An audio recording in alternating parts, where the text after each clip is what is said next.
Thank you so much for joining us. Let me make sure that I am really recording. All right, I am recording now. Well, welcome to Zero to Hero Session 2, Lesson 2. Today, everybody's in for a treat. We have Francesco Musso presenting today, and it's going to be awesome. It's going to be a great day and great lesson. So, before we transition, Francesco, and everybody else who has a camera, who is properly dressed. And the reason why I say this is because we had a case here, a parliament meeting in Canada where the guy forgot his camera on while he was changing clothes. So it has become a thing here in Canada. Pretty funny, actually. So if you have a camera on and you are properly dressed, and if you have your hair done like I do, and if you want a photo of yourself snapped and displayed on LinkedIn later, I would ask you to bring your camera on. We're gonna get a screenshot in 3 seconds here. If you have cameras, again, put it up. All right, Victor Carlos is showing up here on my screen. Leonardo Russo, Sebastian. Hello, Sebastian. Good to see you. Whom else we got in here? Anybody else wants to be on this frame? All right. Couple more seconds. Yoni. Anybody? Hey, nice seeing you. All right. Okay, I'm gonna get it now. All right, we got Manuja, Suresh. A lot of people joining. Very cool. All right, I got you. Francesco, it's all with you now.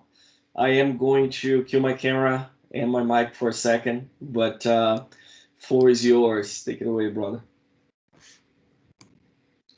Oh, you're not. Oh, okay. Let me make sure you can talk. Can you hear us now? I can hear you now. Let's get the famous line in. So thanks for having us, Victor. Appreciate we're coming from all different parts of the world, so please do be very honest with me. If anyone's struggling to understand my thick Northern English accent, do give me a shout, slow me down, maybe raise your hand, whatever the best thing is. So I've kind of taken a guess as to where you guys are, what your experience with portals is, what your experience with styling, what your experience with CSS might be. So we can kind of take the temperature today, go through the basics, and once we've got the fundamentals in place today of styling, of CSS, of where we want to take this, I was thinking for the next session, for the student management system, we could actually build a messaging inbox or a to-do list for the students. So totally from scratch with web templates, and build our own HTML, loop through that with some liquid, style it with CSS, and maybe with a web API. That's how we can do things like mark messages as read or change the sort order, all that kind of thing. But again, happy to take your feedback on that. If we come up with a better idea between us all, maybe take a vote towards the end of today's session as to what we'd like to cover next week. Sound like a plan? Of course, everyone's muted but can't answer, so unless somebody kicks off and gets angry, we'll take that as the plan. Okay, so I've spun up a couple of trial portals, which I expect from season 1 you've already got your hands on with these. But I thought it'd be useful just to show what you get as a starting point, if anybody wasn't familiar with that. So you may have noticed that the portals are already responsive. That's not magic necessarily, so that comes with Bootstrap. So part of what we get with a portal out of the box is that Bootstrap, a responsive framework, is already integrated with the portal. Francesco, sorry to interrupt you. I want to make sure you're sharing your screen. I'm not seeing it. I don't know if everybody is. Sorry, I'm falling for all the beginner's mistakes. All right, good, perfect. I can see it now. Before the hour was up. So yeah, so I was just showing that these out-of-the-box portals are already responsive. So everything that's gone into setting up that column system that lets everything shrink down, and whether we've got 1, 2, or 3 columns on the page, things like the menu at the top shrinking into something that works more suitable for lower resolutions, all that's taken care of for us using the Bootstrap framework. So we've got plenty of CSS that's already ready to go with this. We can see where that lives in the portal management app, where we would apply our own CSS, and how to get started. So perhaps just a little bit of background. I'm not a designer. My specialism isn't necessarily styling portals. I've got quite a bit of experience with it, but I've come at this from a dynamic CRM consultant perspective, where we've usually done an MVP portal as part of a wider project. And it's usually, we've started the project without any input from the marketing team or any design team that is in-house with the client. So it's usually just fallen on me, and I've kind of hacked my way through it. And what I'll be showing you is hopefully going to avoid you doing things the hard way, which I did on many portal projects to get started. So I think a common theme that you might have heard a lot is that all portals look and feel the same. But I'd like to just quickly show that's not the case. A lot of them do. It really depends how much you want to go outside your comfort zone, how much you want to use of the useful framework that comes out of the box with portals. So with that customer self-service portal, I've got things like case management, knowledge articles, ready for me to go without doing any work. And if I just want to lean on that heavily and that suits my use case, then essentially I don't have to do much at all. I might just come in, change the logo, change some of the color scheme, change the background images, and consider that good to go. But as an example of where you might take this, this is my Spotify clone that you might have noticed on either the Scottish Summit stuff or if you checked out the YouTube video. But this is all just a PowerApps portal with a lot of influence from Spotify. I like the styling on Spotify. This is all with Dynamics 365 or model-driven apps as the back end. Images coming from web files. When we sign in, you probably recognize these kind of screens from Azure AD B2C.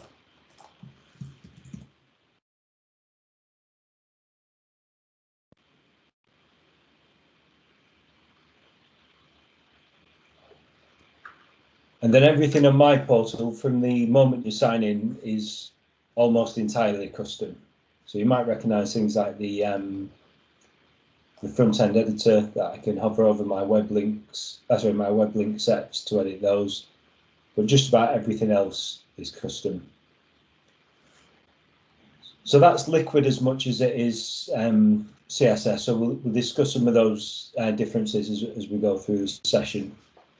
But just thought it'd be useful to show a few things of why we've built our own templates rather than use out of the box. So one was the ability to have an editable grid. So if I perhaps realize I've worded some of these wrong,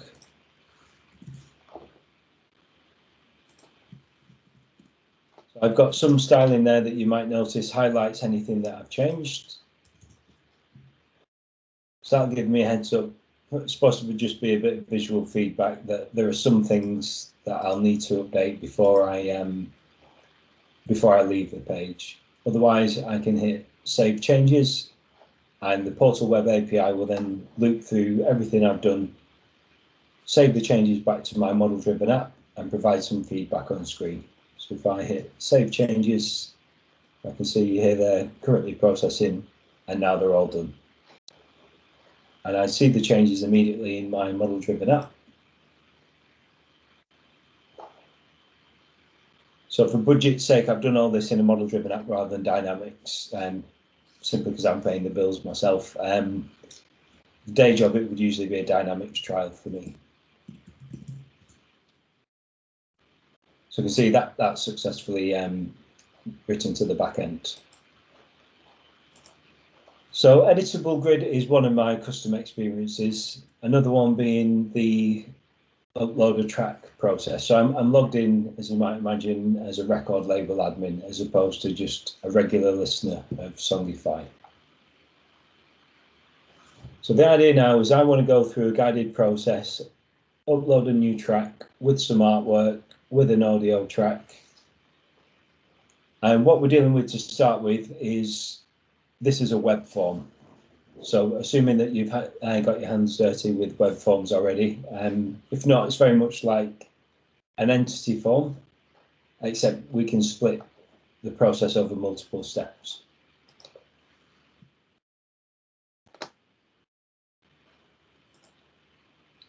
So this first page, just popping in the details.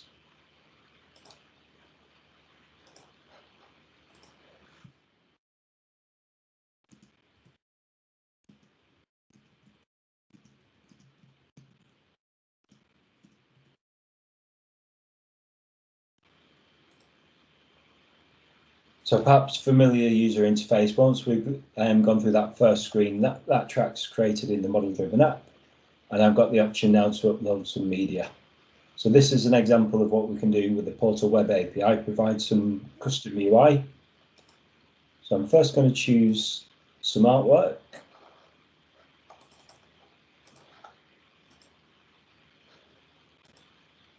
Upload that.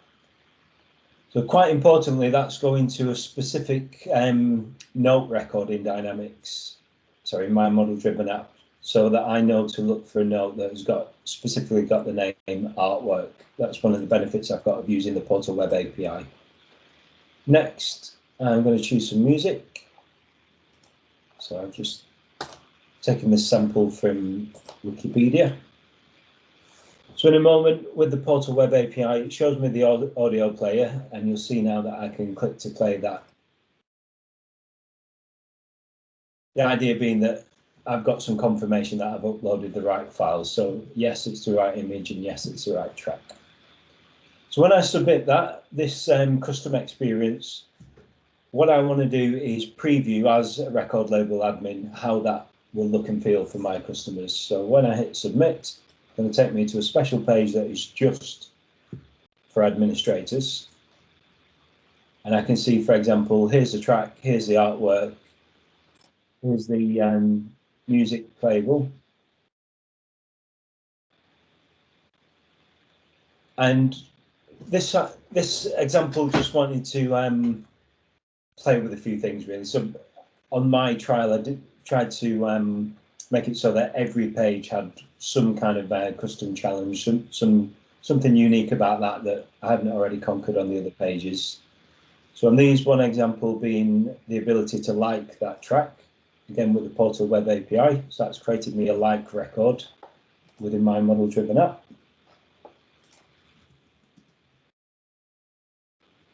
In fact, you can probably see I've used this example a few times, but that would create a like record specific to that particular track. And also, I'm using a jQuery plugin that is styling other elements on the page based on the colors that appear in this particular image. So you might notice that the like button, this track name, and this admin bar are all colored to match the car. And that is matching the dominant color in that image. So that, again, an example of what we can do when we start to take things to the next level. So by default, that would have been in this screen, which we'll see on the other pages, but specifically analysing that artwork behind the scenes and applying elements of that colour to the rest of the page. A few other things that might be worth picking up and understanding how they're put together. So I've got a blurred copy of this artwork in the background, and that's fading in with the gradient. That again is all CSS. For anyone that hasn't looked at the CSS and the markup for a page, something that's really worth getting used to if you're interested in that would be the browser developer tools. So I'm using Edge Chromium. You can do pretty much the same in Opera, Firefox, or Google Chrome. just right click on the element that you're interested in and choose inspect. And here you'll see all the styles that are applied to that particular element. So if I maybe wanted to take a look at this artwork, I can see it's got rounded corners. If I wanted to increase that, maybe have very heavily rounded corners rather than 6 pixels, perhaps I want to do that as 60 pixels. You can see it's live on the page, it's CSS as opposed to something that's been applied in Photoshop or something like that. So with modern CSS, we can do a lot without having to actually edit the images. And if I take a look, for example, at that background image, here it's just live with CSS. That's not a blurred image. The image itself is reasonably crisp, but I'm choosing with my CSS to apply a blur. So plenty of stuff that we can do these days with filters in CSS. So I could equally, perhaps I wanted to make that grayscale instead.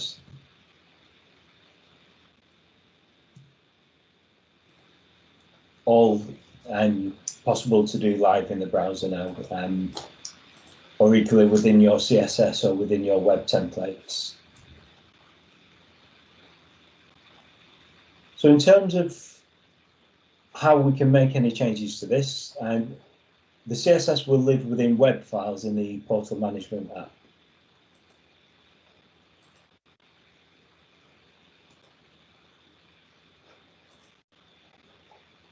So if you haven't had a dig around in the portal management app yet, so maybe you've just used the Portal Studio so far, feel free shout up and let us know if you've gone through the portal management app in the first module. But web files, essentially, unlike other websites, for the PowerApps portals and Dynamics portals, we don't have access to an FTP server. That's usually how we would get CSS files, images, HTML, etc., JavaScript uploaded to a server. For PowerApps portals and Dynamics portals, it's all handled by this entity in this particular table called web files. So out of the box, you'll have a few CSS files. At the very least, you should have Bootstrap and you should have theme. Bootstrap, as I said, is a lot of the heavy lifting behind the scenes, a ready-made UI that isn't portal specific. So things like the column layout and the modals, buttons, all that good stuff that you get as part of the Bootstrap framework. And if you're interested as what you get as part of Bootstrap, good website to take a look at. If you Google Bootstrap 3.3.6, this is the version that is included with the PowerApps portals. So if you're wondering how to achieve a specific thing with either your CSS or you're getting your hands dirty with a web template and you're going to create some HTML from scratch, there are plenty of things that you've already got ready to use. You could just go to components, and let's say you want an alert. So perhaps you want to show a warning on screen. All you've got to do is come in here. As long as you use that markup, it will already be styled with Bootstrap. So Bootstrap's already looking out for HTML with these particular classes or these particular IDs, whatever the case may be, and they'll already have styles. So we've got things like icons, labels, badges, thumbnails, panels, all sorts. So that comes as part of the portal behind the scenes, whether or not you're already using any of that, or whether or not the out-of-the-box portal is using every single element. But it comes with lots of snippets, components, CSS, and JavaScript as well. So some things you might recognize, for example, like the modals. This is the sort of thing that's in use when you open an entity form from a list, and you see that pop over to show here's maybe some user interface to submit a case, to edit a case. it's all just firing off this Bootstrap stuff behind the scenes. So if I was to create my own custom CSS, this essentially is how I would do it. I'd come into the Portal Management app, I'd create a new web file. The name can be whatever I choose it to be.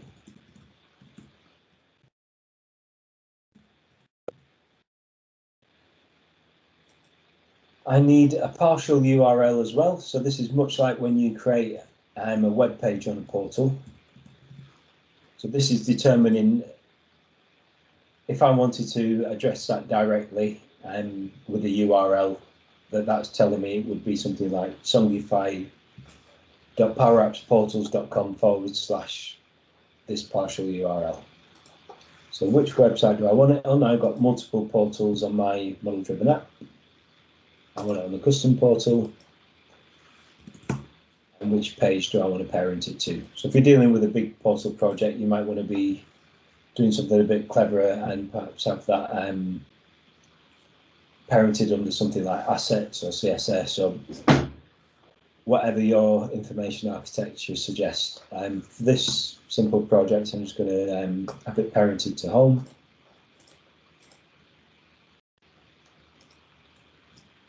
And I'm going to have that published. So this essentially is metadata about that file, just giving me a way to access it, choosing which portal it belongs to, and that partial URL is how I can refer to it in my templates.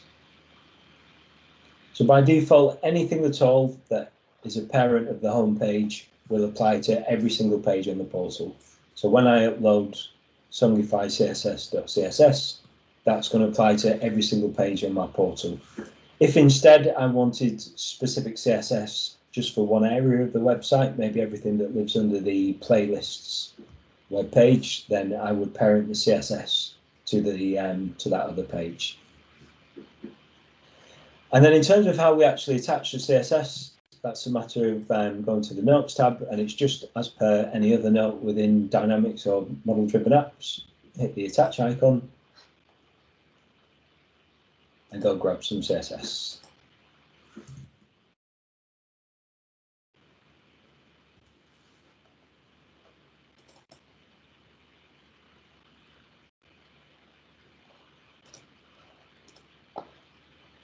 Don't actually have any time, but as an example, that's how we get it in there.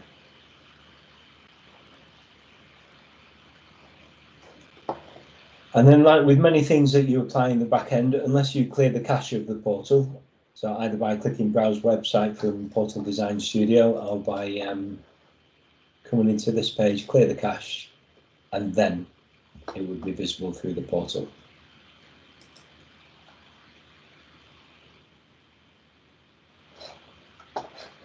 So can we just get a feel? I don't know if you want to do it with show of hands, or if anyone wants to ask any questions, just get a feel for level of comfort so far. If you've got any questions specific to portal styling before we get started, just so we understand what it is you guys want to know.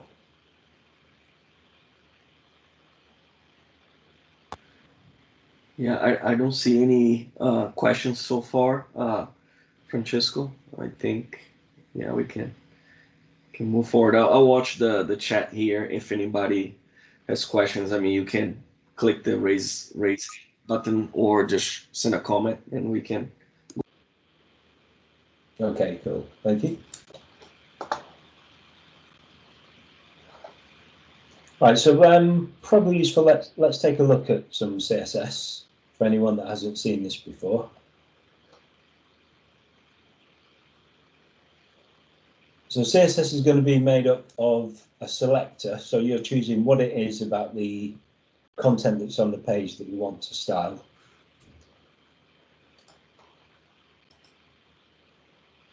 So I tend to use browser developer tools for everything first, just to try things out interactively before. You know, it can be quite intimidating if you're making your changes via downloading a file, making a change, uploading that, clearing the cache, refreshing to realize you might not have done it entirely correctly. So a useful place to start is to do it interactively with the browser developer tools, and then you can play along from there. So you can, once you've actually done some styling, you see that it's worked, then you can copy it into the CSS files. So in this example, let's maybe take a look at making this text a different color, a different size, just as a simple example. So I can see that's it's a heading 2, and it's got a particular style already applied to that. So if I wanted to pick on that, what I can do, hit add to create a new style rule, and you'll see automatically it's picked up the fact that it's a H2, a heading 2. So from there, start to enter some properties. So maybe I'm saying I want this to be a bigger font size. So I want it to be 48 pixels. I want it maybe to be a different color. For anyone that's CSS is always going to be in English, and it's US English.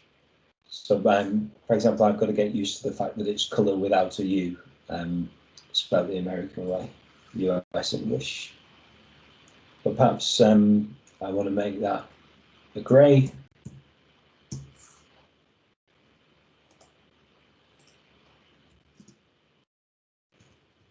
So you can use color codes, or you'll see there are some preset colors that the browsers will recognize as well. A couple of other useful things that are probably worth getting used to when you're first getting started are things like showing and hiding elements. So you can do that with display. If I wanted to hide that altogether, I could say display it none. So make it invisible, but also hide the element altogether. If it was taking space up on screen, stop that taking space up on screen. So the equivalent to that, if for whatever reason I wanted to keep the spacing of everything but make that invisible, I've got the option to use visibility, and then I can choose hidden as opposed to display none. So you see the difference there. The element's still on the page, it still takes all the space that it would, so everything doesn't collapse this time, but it's almost like we've just set the transparency to 100%.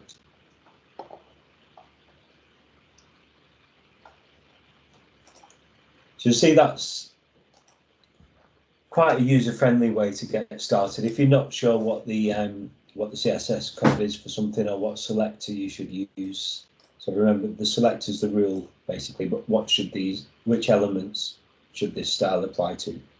That you can have a go with the browser developer tools. If I was to refresh that page, you can see everything comes back. So there are some rules you need to keep in mind for CSS. Again, as I say, I'm not an expert, but some of these things you'll just pick up as you go along. So, for example, how specific you've been is very important with CSS. So, for example, I might want to pinpoint just the first heading 2 on a particular page, or just the first image on a particular page, or I want to get the heading that's got a particular class, or I want to get headings that live within a certain column or within a certain row, and all of that contributes to the specificity with CSS. So somewhere where you will need to be quite choosy with your selectors will be for things like forms. So if you want to change the style of a form on the portal, I wonder if we pick up with this out of the box example.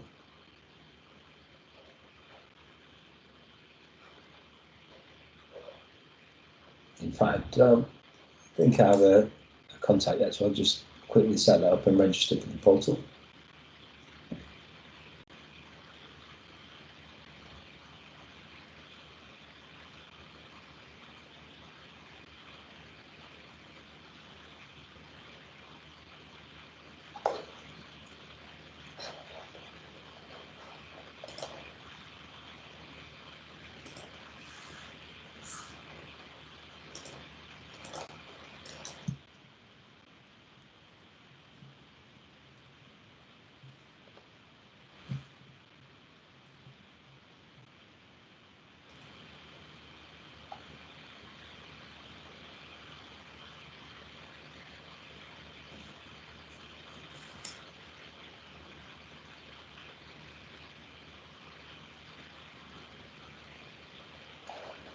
So some examples maybe of just making sense of what we've just shown. So a common thing that I'm asked when we get started with these out of the box portals is, for example, let's say that get help banner isn't relevant to our particular portal.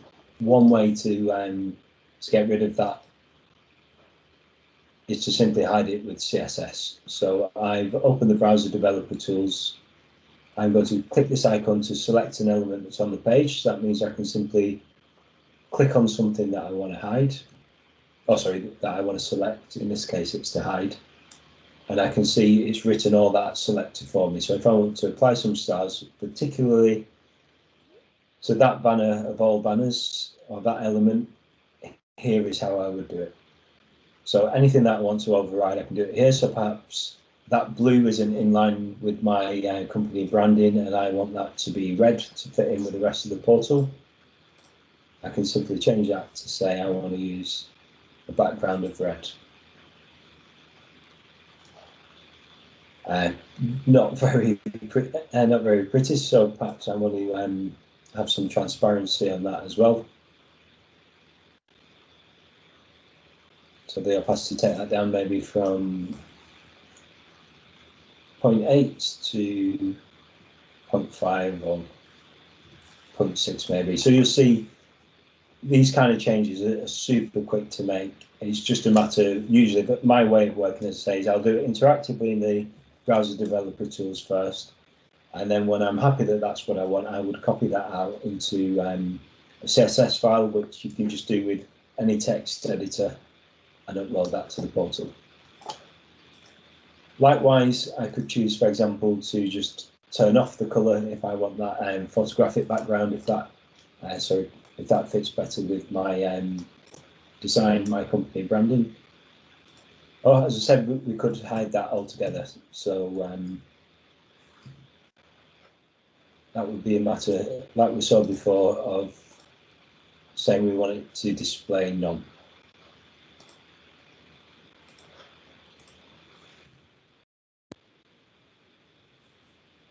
I've chosen display none rather than visibility hidden because it wouldn't make sense to have a big chunk of the footer still there but invisible.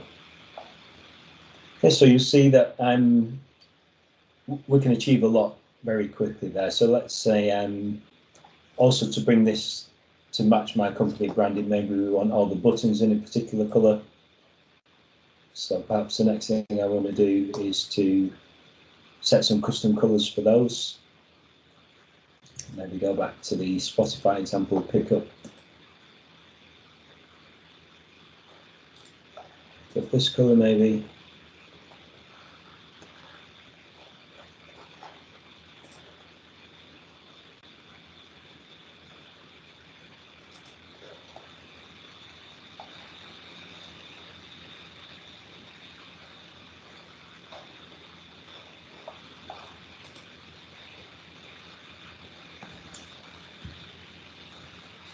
There's something that's been a pain there, stopping us selecting that admin bar. So here we are. This is the code for that exact green. If for whatever reason that's why I wanted on the other portals. So I would choose then that I want the background color to be that Songify green. I can see here this is the style that is going to apply to anything that has got a class. So where the selector starts with a dot or a period, whatever you want to call that, that's a class. So what that's matching against is that this input has got a class that contains btn primary. And this is specifically when that button is active or when someone's hovering over that. So again, something you can do if you want to simulate different states is that you can use these checkboxes. So I've clicked on what shows colon hover for hover, and I can say maybe show me how that would look if someone hovered over it, if it's in focus, if somebody visited that. But perhaps I want to just work on a few more of the styles about that button. Maybe I want it to have rounded corners. number of pixels, or maybe relative to the font size. So I want to have it rounded by half the size of the font for that page, and maybe I want to turn the border off. I'm going to type the border property and say I want to have none. So that's for the hover state, and then let's do the same thing but where there's no hover.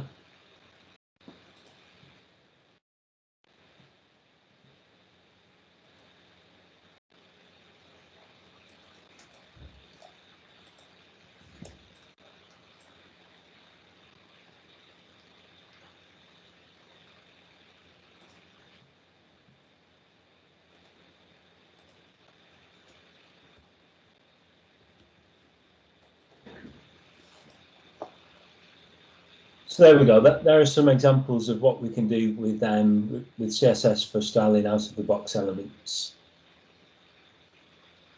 But with forms, it's going to be important to understand the markup behind the scenes for these kind of things. So I assume that forms are something that we all use a lot on the portal. So whether that's for submitting cases, reviewing response, reviewing responses, editing profiles, that kind of thing.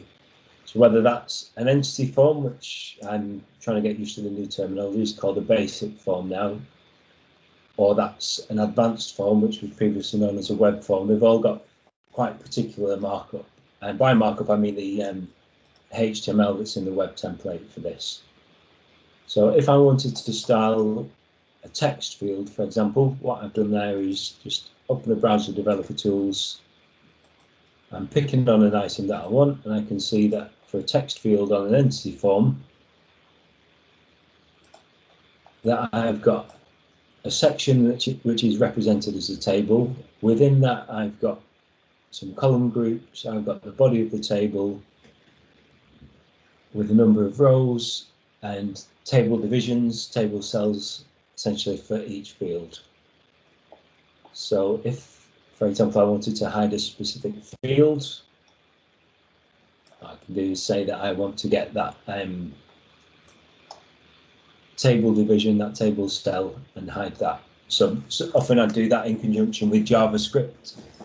So maybe only if someone had chosen a subscription type of organization do I want to show the organization name field, or maybe only if it's a personal subscriber that I show the nickname field.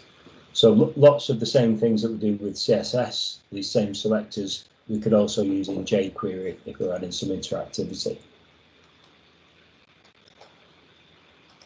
So in this example, I've got an input, and if I was to hide that, not going to be the best starting point. So for example, if I was to say I just want to hide all the inputs,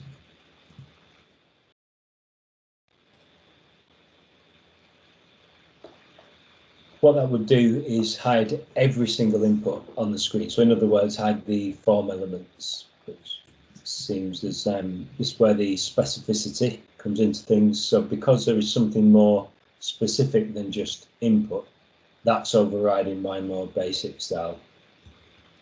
So if you want to force a point, what you can do is use this keyword after your property, exclamation point important, and that will increase kind of a cheat to increase the specificity and make sure that gets applied.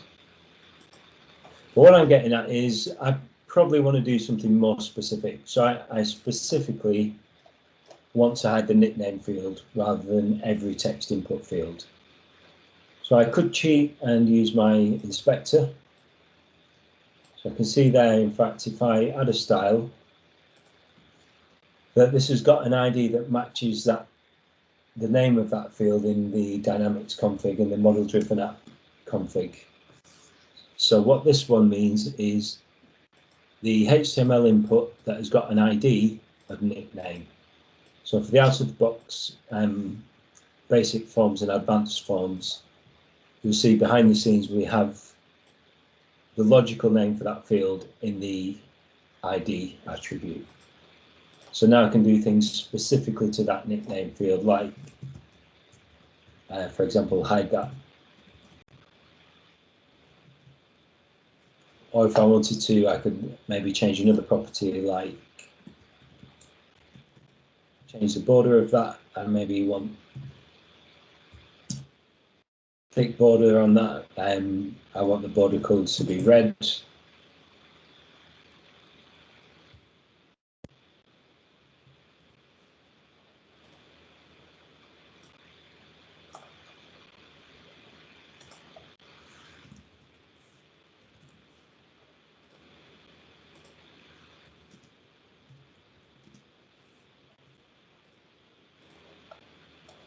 So clearly no reason you'd want to style your forms like that, but we've got the options to do that, and it all goes towards customizing that experience. So that's the first key thing, really. When you're getting used to customizing look and feel, skinning your portal, first thing you want to be able to do is to select the elements that you want to style. I prefer to do that, as is shown there, interactively through the browser developer tools. Once I'm comfortable that I want that to apply, which please don't ever style your forms as hideously as that. So maybe something that I would want to do more realistically is to add some routing to those.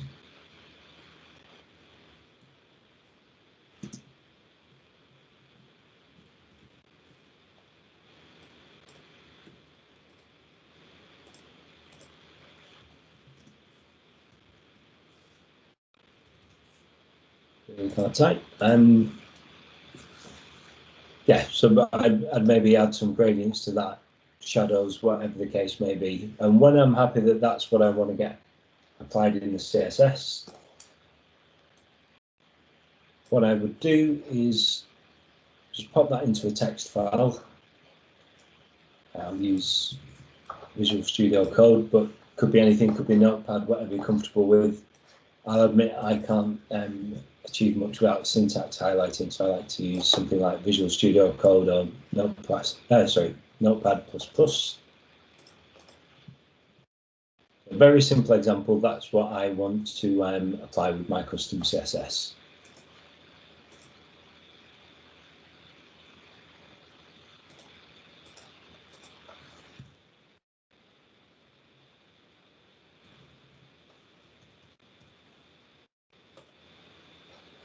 To get that applied in the portal, like we saw before, you just need to go into the management app.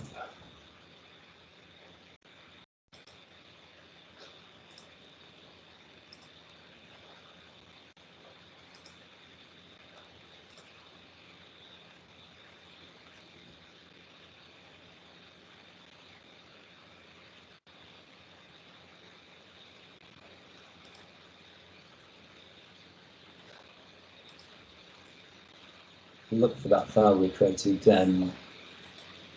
That's a different portal, but there we go. But we get the name and the partial URL, which website we want to apply that to.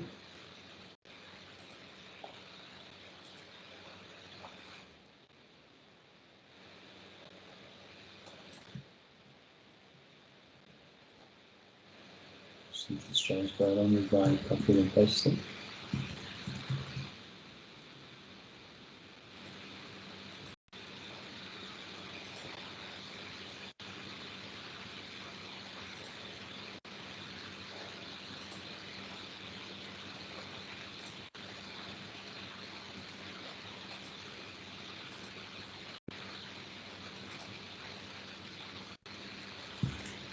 And there we go. Once I refresh the cache for that portal, that CSS is going to be applied. I thought it would be useful to show a few examples, and maybe more relevant to anyone that's already gotten started with portals. If there's anything in particular you've wanted to style or you've struggled to style with, and this is very much looking at what you get out of the box with portals. So the markup when you output either a basic form or an advanced form, that HTML that sits behind the scenes to make the inputs, the date pickers, all that kind of thing. So I'll share this in a blog post in time for next week's session. I said, well, we'll be picking up on this, on these basics and building something out. So we'll start out with some markup that we can turn into a web page that we can make dynamic with Liquid and then apply some CSS to that. But we've got specific ways that we can highlight rows within a list, previously known as an entity view, an entity list. If we want to style a specific cell of a table, here are the attributes that you could use to style specifically lookups versus option sets versus date and time fields, currency fields.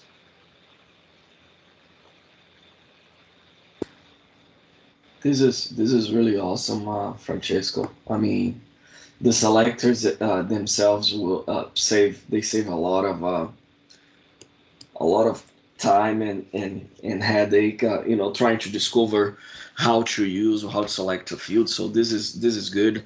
Whenever you can post, I mean, we'll be sharing and using and resharing for sure.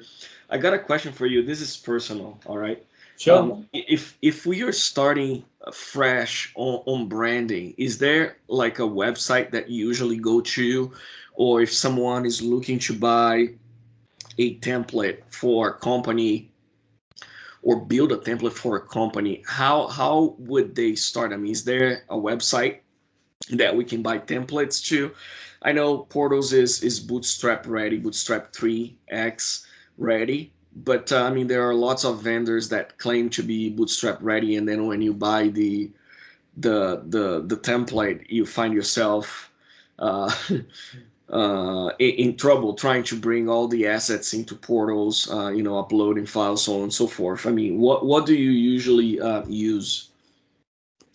Yeah, good question. So usually I would create it all myself. So I guess that doesn't particularly help with the use case you just mentioned there. But I think what the struggle would be when you mentioned, for example, there that you could buy a theme that is so-called Bootstrap ready.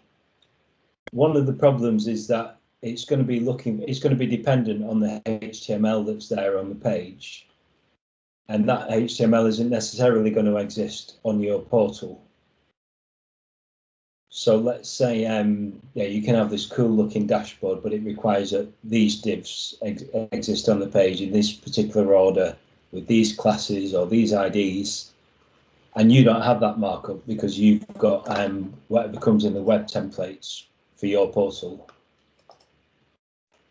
So there might be all this cool CSS that comes with the template, but actually there's no HTML for it to hook onto. So all of the web templates specifically have, you know, in this example, the heading 5 in this add template has got this particular class, and that's what the CSS is looking for. So yeah, it's a convoluted answer. Apologies for that, Victor, but no, I'm not aware of any good starting points for where we can just go and pick up templates that are compatible with PowerApps portals. So my usual starting point, perhaps looking at this a different way, is let's say I've got a specific company brand that I want to match. That let's say I know I want the header a specific color. I want to upload the logo for my particular company. I want to maybe match a certain font. That would usually be the starting point for me, I guess. So I work on a lot of agile projects where it's got to very much be minimum viable product. We want to spin up a portal in a week that at least looks like it's from the same family as the company's other web properties, their other websites. That's generally where I would start from. So let's say first thing I want to do is replace the logos. Apologise that this will look rubbish, but let's just see what we can achieve in very little time. That I know that happens to live in a content snippet, and it's called something like Nav Bar Left. In fact, for the custom self-service portal,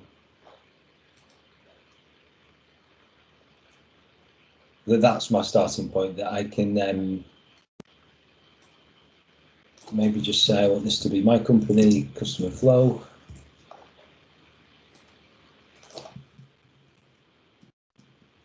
If I wanted to upload an image, that's quite straightforward as well. So I'd need to upload that to my web files, and I would reference that here. So you do need to know some bits of HTML. So let's just cheat as an example and say I want to use this Songify logo just for the sake of time.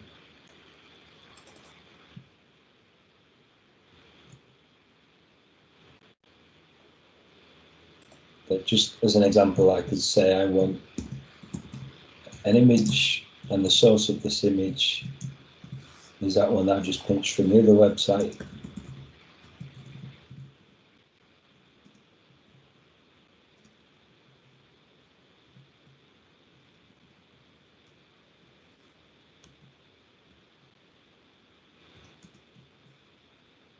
Quite sure it's something along the lines of that, so maybe just comment this out for now.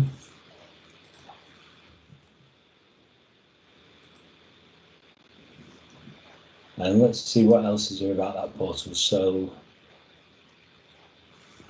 yeah, that nav bar would probably be the first thing that I would change. Maybe just make a few notes as we go along. So if I wanted to change the nav bar color,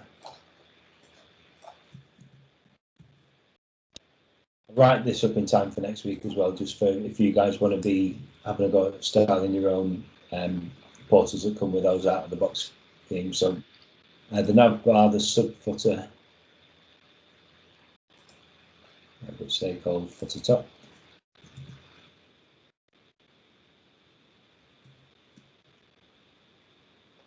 and the footer itself.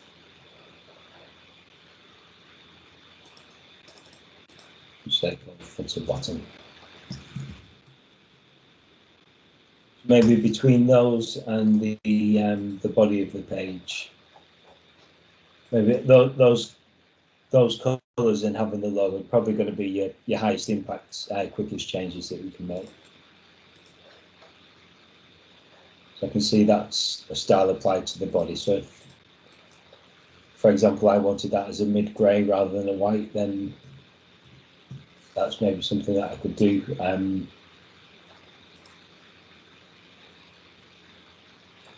I mean, on top of that, it might be Google Fonts as well. So if, my starting point would probably be to inspect the company's existing website, assuming that they have one. That's usually the case for me. They've got a corporate website maybe, but it hasn't got the customer self-service elements. I'd go in there and pick apart the colours on that, take a look at what Google fonts are in place, which usually you can do, again, just inspecting with the browser developer tool. So I can see here the font for that particular heading, of, in fact, for all of the headings on this portal, is Sego UI Light. So if I wanted to apply that elsewhere, I could do that based on that styling. So perhaps on the corporate website, on the one that we're copying, it's got a heavier font weight. It's maybe got bigger letter spacing.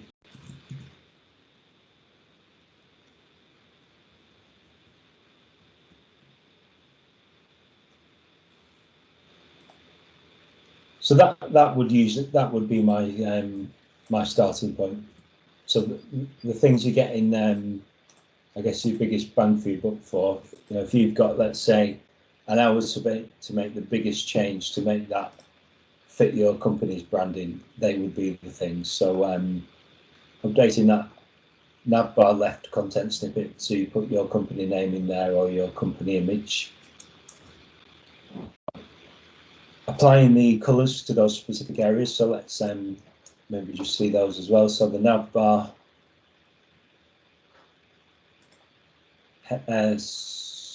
sorry, that's the one that we'd want to style. So let's say the company colours are red maybe. So I'd overwrite that to say instead of background colour of that dark grey, I want to use here.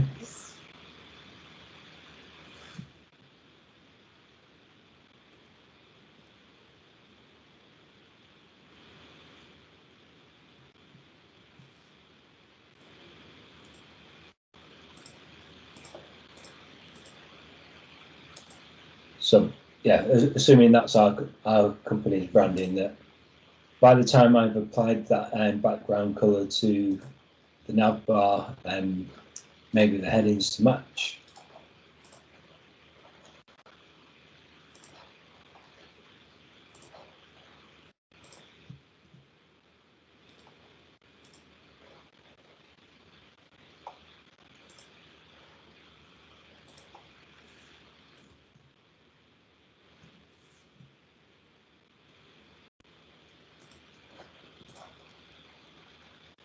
I'm not pretending this looks good by any means, but just really as an example to see how quickly you can change this stuff. So maybe this, we want the box to be transparent for this email alert, but we want a border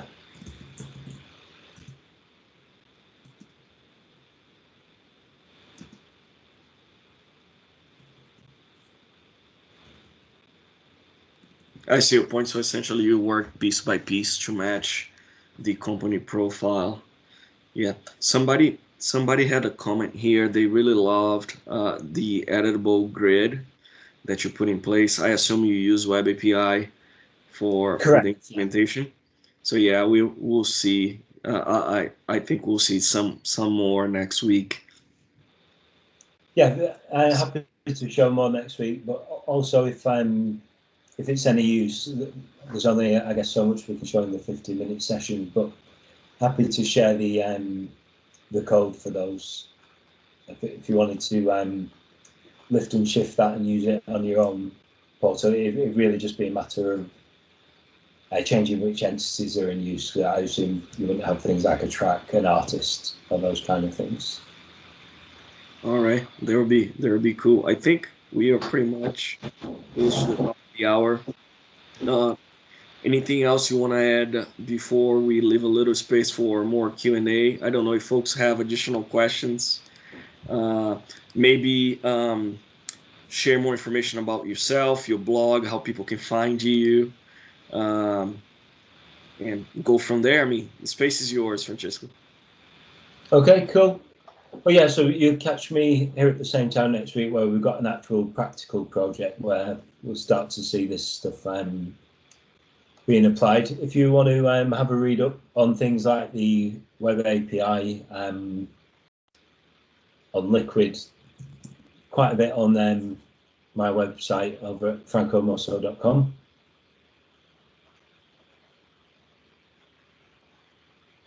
I can't remember actually if I should know this, whether I did a write-up on the editable grid or not.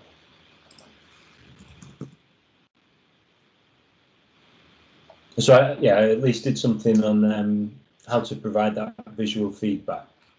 So like, for example, when we click the like button, that it changed to a tick.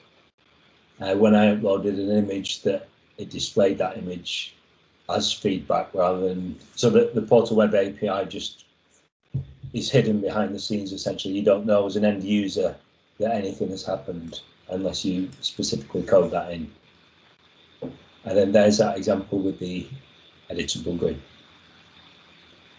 But I've started writing a series that covers entirely end-to-end how that editable grid was built. But yeah, in fact, probably an opportune thing that you picked that up there. So some of the other elements that might be useful are things like how we're selecting those things for styling, or in that case for the jQuery for the Web API. So that example is looking for a table in the cell that has got that particular attribute to say that find out whether it's changed or not. So go into quite some detail on that. Yeah, it's probably a good place to start to get your hands dirty or get thinking about that editable grid. But yeah, I'll provide the full web template. Sorry to cut you off, Francesco. We got a couple of guys with their hands raised. You may have already answered the questions, but Manu, I think it's Manuja. If you want to unmute yourself and pose your question, you can go for it. And Ramia also had a question, but let's take one at a time. Thanks, Victor, and thanks, Francisco, for wonderful session on this CSS and HTML for theming and branding on the PowerApps portal. My question is like, if we have a predefined branding for the PowerApps portal, like we can go with setting a custom theme and other approach. But by default, PowerApps portal comes with Bootstrap CSS, and we do care for the performance while working on the any PowerApps portal. So what would be the better approach? Something like can we use liquid template for custom branding, or could we use theme? So what would be the better approach? Or like something like we created CSS files and map it to custom theme, publish it to the Microsoft community for accessing. So what would be the better approach? Yeah, well, thanks for your question, and you're very welcome for the time on the session. But yes, I think there's probably a bit of a distinction to get across next week, and that is where do the possibilities end just changing CSS? Where does maybe jQuery or something like that come into play? What I found lots of what I was doing in the early days was trying to use jQuery to manipulate things on the page, like if there was, let's say, the submit button on my form. Let's say I had a requirement that appears at the top of the form instead. So I was doing things like before I had experience with Liquid, using jQuery to say, right, what's a selector for that particular element? I want to get that. I want to select it, and I want to append it to the top of the page or something like that.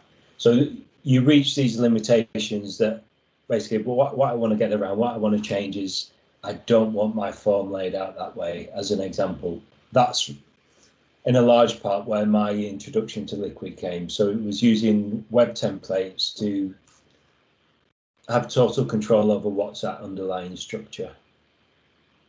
So CSS is really just about the skin.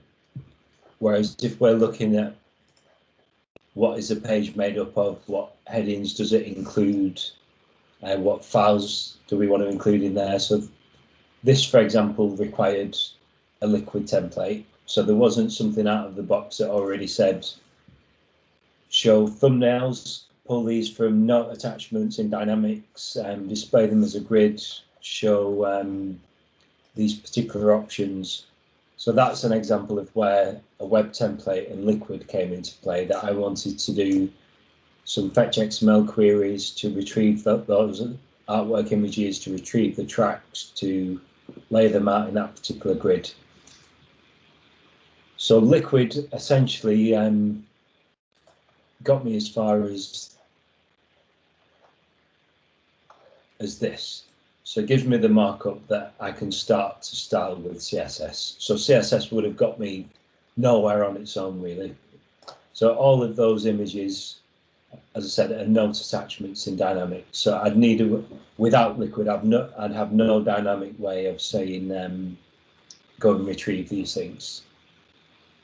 So those are, for example, if I look for that particular artwork for Chill Out 2020.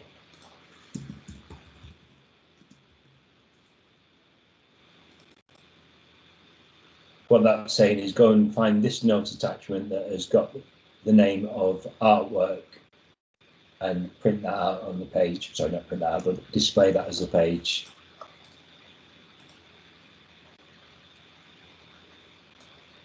Which is more like where CSS would come into it. So you see the source is that the GUID of that note attachment in Dynamics, where CSS would come into things, or the custom themes, as you say, would be maybe to do things like change it to grayscale, to blend it in with the background image. Sorry, jumping all over the place a little bit, but yeah, as an example of if they were all in black and white or grayscale rather than colour.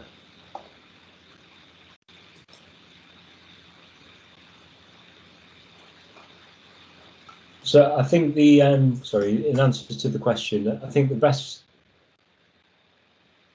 starting place if you're just starting out with this stuff would be, I think, get used to what you can do in CSS to make the out-of-the-box templates look and feel better to match the company branding. But if you were to go ahead and create a custom theme, then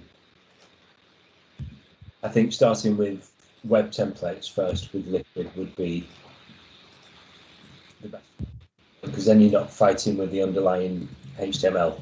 You've got complete control over how the page is laid out.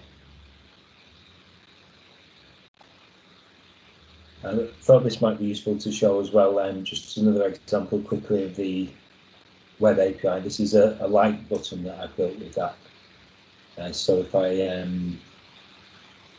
one like one of these, just hit that like icon, and the Portal Web API goes and creates a like record linking this particular track to the logged in user. So, as an example,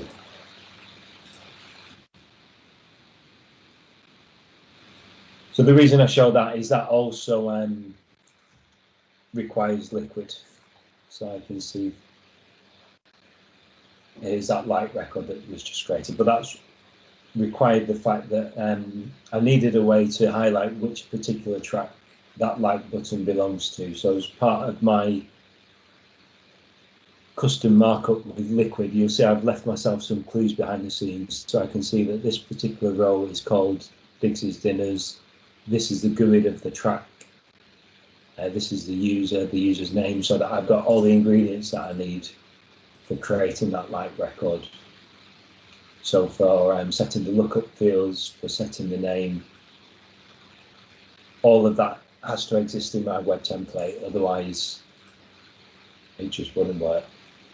So essentially it's giving me a way of having a unique identifier for each of these, for knowing which one of them was clicked.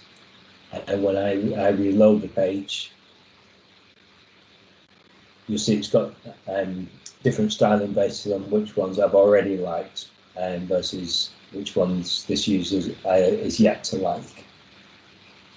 So that custom logic, that's the sort of thing that I can apply with Liquid. So this web page is, sorry, this website, this portal has got maybe 5 or 6 Liquid templates that I've put together. Whereas where something already exists for what I want, like this create a playlist, that seemed to be a good fit for an advanced form, aka previously known as a web form. That all I've done here is apply some CSS to some existing HTML.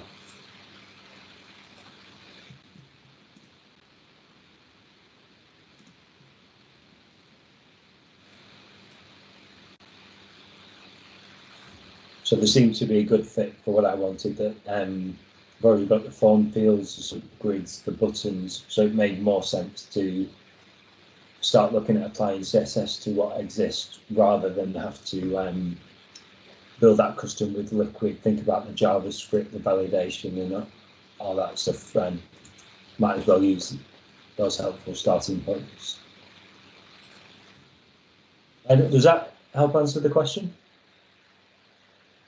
Yep, Francisco, thanks for sharing that information. I think I was looking like where exactly the Liquid template fits while working on the CSS. Yeah, we do use Liquid template for bit customization for web templates related, but I was a bit worried like how the performance would take it. Like whether if you use custom theme or web template, what would be the better approach or best practice, I can say. Well, in fact, all the the majority of the out-of-the-box templates all use Liquid anyway, so it's not only for custom work. So you see, if I look for my other session, if I look for, this is an entirely untouched out-of-the-box customer self-service portal.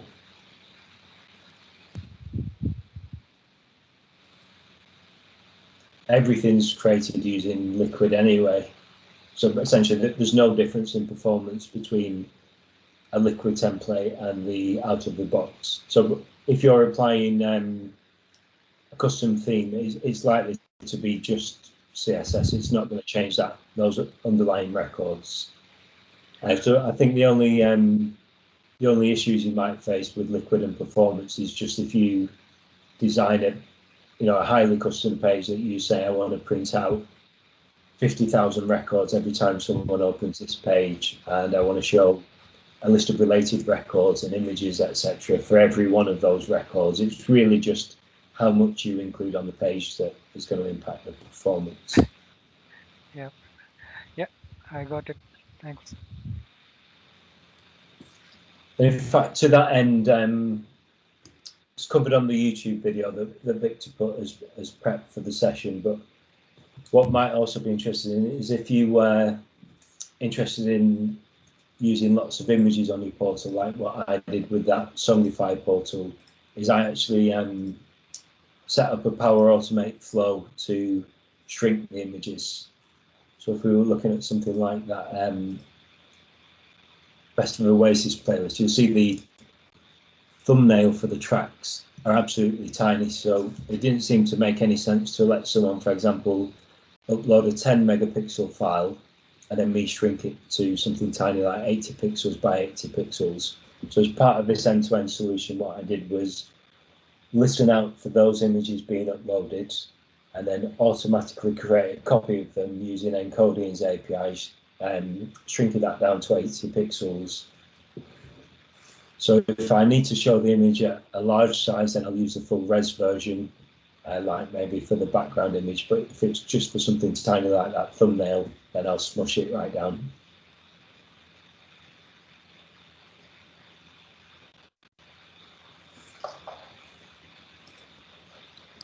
All right, I think we got another question from Ramia. Not sure if. Yeah. Go for it. Yeah. Hi, and Victor, thank you so much for organizing this event. And Francis, I just have thank you for demonstrating us on this branding topic. So I just have a simple generic query.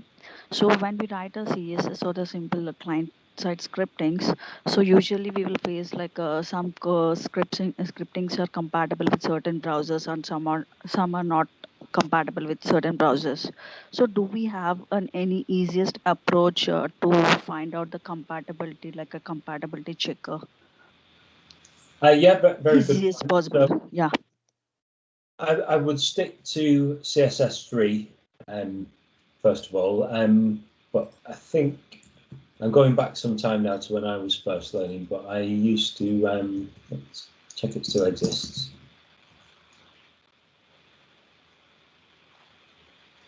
Yeah, so that's the site, caniuse.com.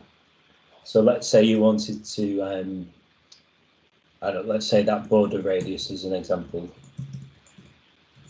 That will tell you precisely in which versions of which browsers, and I think it even, if you dig deep enough into the site, it will tell you how long that version has been released for. So for example, I can use it in Safari as far back as the 2008 version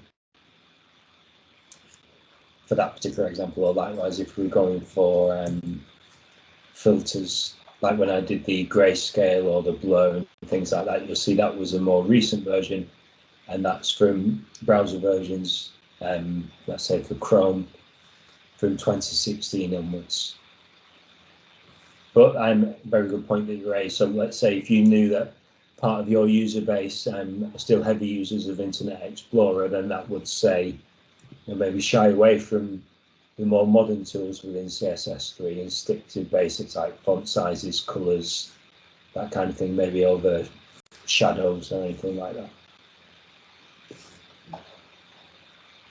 And you'll see, in fact, for CSS3, that there's a ton of useful resource online. So even if you weren't too comfortable with writing the CSS yourself, I know I found it intimidating, but I expected to have something like a visual builder for the CSS.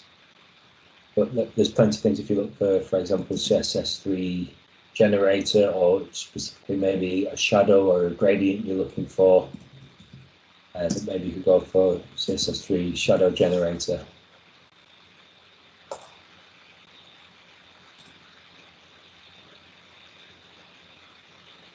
Perhaps you could go for one that's secure rather than not secure, but you'll see you can have a play around with like these sizes, these distances, that level of blur, what colour are we interested in. So I'm not having to write any code. I can just lift that into my CSS file, but change the selector for what do I want to apply it to. So maybe going back to when I was saying I want that shadow on my,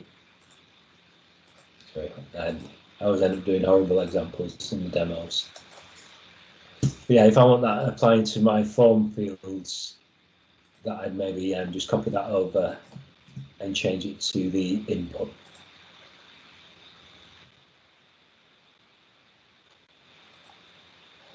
So can I use was the one for caniuse.com telling me what I can actually make use of in each of the different browser versions, and then the online generators are what I was using to see how can I create a gradient, how can I create a shadow, for example.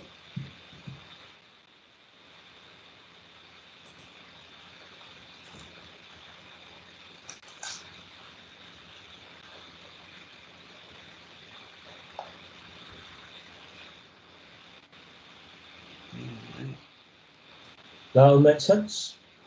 Yeah, this is pretty cool. Yeah. Thank you. No problem. All right, I think that's all we got for today.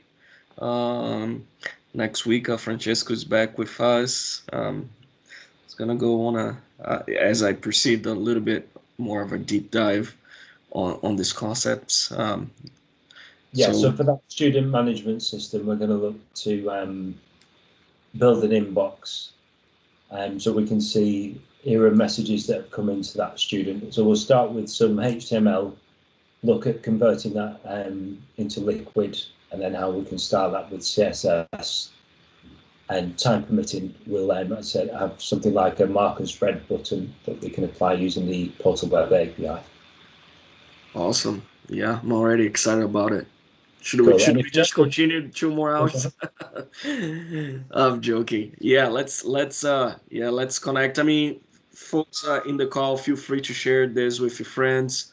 Again, as I said earlier, anybody who clicks to join the meeting will be able to.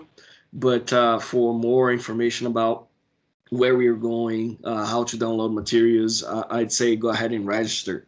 So if you need more information, let me know in the chat. I'll give you more details and we'll go from there. So again, thanks Francesco for your time, and we'll see you again next week. Take care. You're very welcome. Thanks everyone. Thanks for having me. Thank you, everyone. All right. Thank you. Thank you very much. Thanks, everyone. Bye. Thank you. Thank you very much.